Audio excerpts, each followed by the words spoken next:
Йеменские хуситы захватили торговое судно, как они думали, с израильтянами. ВСУ ликвидировали больше 7 тысяч россиян за неделю, а Финляндия выводит армию на границу с РФ. Обо всем этом расскажу подробнее в эфире «Нехта». Самые важные и интересные новости. Низкая безработица и нехватка рабочих рук одновременно. В чем же причина? В России очень низкая мобильность населения. Мариупольского подростка Богдана Ермохина вернули в Украину после кражи и принуждения идти в российскую армию. Представители Талибан выходят в люди, выступают на культурных форумах, чем вызывают скандал. Спасибо, что смотрите, спасибо за доверие. Не забывайте ставить лайки, не забывайте оставлять комментарии под видео и не забывайте подписываться на наши странички. Это очень важно, ведь тогда это видео посмотрит больше людей. Поехали. Силы обороны Украины за неделю уничтожили более 7 тысяч оккупантов. Об этом пишет замминистра обороны Украины в Телеграм. Также украинские войска приземлили 123 дрона и самолет, и все это на протяжении 7 дней.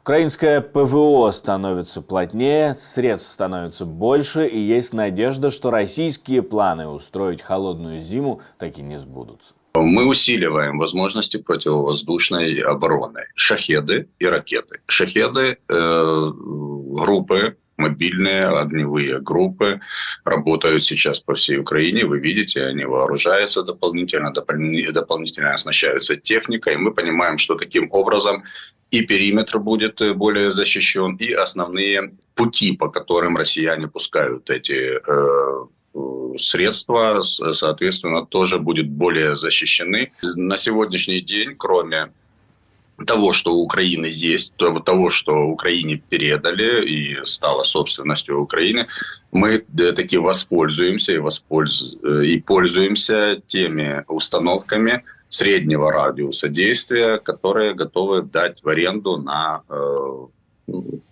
сезон, скажем. Финляндия отправляет армию на границу с РФ. Все из-за мигрантов, которые штурмуют закрытые КПП, пытаясь попасть в Финляндию. Ведь с российской стороны границы им сказали: все в порядке, у вас с документами, идите. И сейчас на пункте пропуска в Вартиус у границы с Россией начинается возведение временных ограждений. Пограничникам помогают финские военные. То, что нам удалось выяснить, это то, что сначала через телеграм-каналы искали водителей с автобусами, согласных везти людей от Москвы до границы с Финляндией. По приезду их там выгружали и выдавали новенькие велосипеды. И далее по выделенной полосе они ехали на этих велосипедах до непосредственно погранпункта российского. И дальше они там какое-то время ожидали, и потом их пропускали в сторону Финляндии. Начальник пограничного пункта говорит, что российские пограничники прямо выталкивали мигрантов в сторону Финляндии. К тому же уже 5-й КПП на границе закрылся в это воскресенье.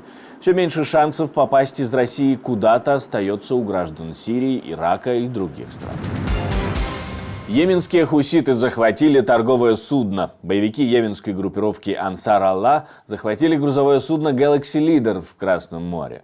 Об этом сообщает саудовский телеканал Аль-Адад. Судно шло под флагом Багамских островов, зарегистрировано на британскую компанию, одним из совладельцев которой является израильский бизнесмен. Об этом пишет Times of Israel. Группировка Ансар Аллах фактически правит в Йемене, но сейчас они превратились в пиратов из-за таких вот своих действий. Пресс-служба Цахал заявила, что захват судна, цитирую, является очень серьезным событием мирового масштаба, конец цитаты. Но позже они сказали, что судно не израильское и на борту нет израильтян. Зато там есть граждане Украины, Болгарии, Филиппин и Мексики. Это еще один акт иранского терроризма, который выражает скачок вперед в иранской агрессии против граждан свободного мира и создает международные последствия, когда речь идет о безопасности глобальных судоходных маршрутов. Богдан Ермохин смог покинуть Россию. Сначала его украли из Мариуполя, вывезли в Москву, там вручили российское гражданство и со временем прислали повестку в военкомат. Зовут служить в армии. Подросток обратился к Владимиру Зеленскому с просьбой забрать его оттуда. У него есть законный опекун, двоюродная сестра, и вот только сейчас им удалось встретиться в Беларуси. Вот сейчас я нахожусь в аэропорту, улетаю в Минск. Хочу сказать спасибо всем, кто помог. Здесь меня любили, все было хорошо, но вот так вот я захотел. Спасибо всем еще раз. До встречи. Немногим позже глава Офиса президента Украины сообщил, что парень вернулся в Украину.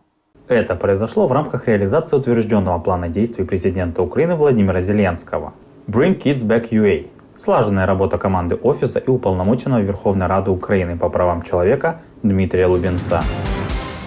В Российской Госдуме предсказывают нехватку рабочих рук. Об этом заявляет депутат Госдумы РФ Андрей Исаев. Но он связывает все это с демографическим кризисом в стране и нарекает на поколение 90-х, которое было самое малочисленное в истории страны. Россия уже находится в ситуации кадрового голода. Повсеместно в регионах не хватает рабочих рук, в том числе в сельскохозяйственном секторе. Но Исаев вместо остановки боевых действий предлагает увеличивать рождаемость.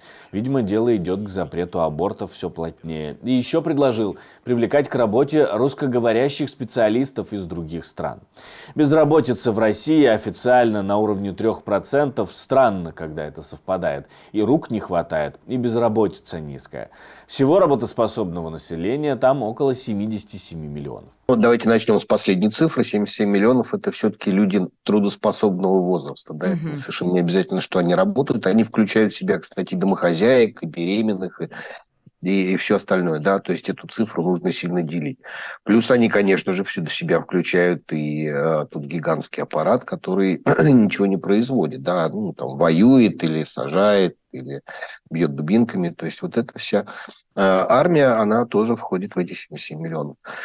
Что касается уровня безработицы в 3%, то да, для России это низкий уровень, хотя есть страны, в которых безработица ниже, и они не очень сильно страдают от этого, и более того, стремятся к безработице в 3%. Но в России очень низкая мобильность населения. То есть люди не очень любят переезжать из региона в регион, а вот поехать повоевать в Украину, в принципе, нормальное путешествие. Правительство Молдовы утверждает, что Россия потратила около 50 миллионов долларов на вмешательство в молдавские выборы в местные органы власти. Об этом пишет немецкий «Шпигель». В Кишиневе обвиняют Россию в гибридной войне, частью которой является саботаж и дезинформация, а главной целью – вернуть к власти своих фаворитов. Служба информации и безопасности Молдовы опубликовала отчет, в котором указаны все фирмы, которые были задействованы в этой кампании, и посредники, через которых проходили деньги. Окончательным получателем были представители партии «Шанс», которую считают реорганизованной партией «Шор», которая запрещена в стране. По оценкам организации, Москва вложила в выборы в Молдове на местном уровне около 50 миллионов долларов. Власти Германии возмущены выступлением высокопоставленного представителя исламистского движения «Талибан» в мечети в Кёльне.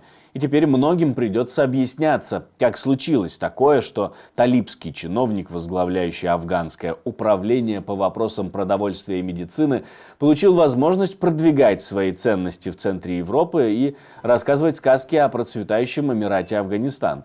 К тому же собирать пожертвования для Талибана.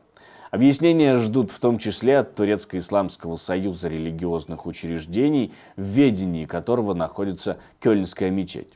Мы предоставляем в Германии защиту от репрессивного талибского режима большому количеству беженцев из Афганистана. Поэтому функционерам Талибана абсолютно нет места в Германии. Похоже, что талибы понемногу выходят в люди. Делегация талибов приняла участие в Санкт-Петербургском культурном форуме, возглавил сборную талибов по культуре замминистра информации и культуры Афганистана. Спасибо, что смотрите, спасибо за доверие, жду ваших комментариев, лайков и репостов. Как обычно, хочу знать все, что вы думаете. Это важно для того, чтобы нас становилось больше, ведь YouTube просматривает каждую реакцию и от каждой реакции показывает это видео большему количеству людей. На этом все, до встречи и хороших вам новостей.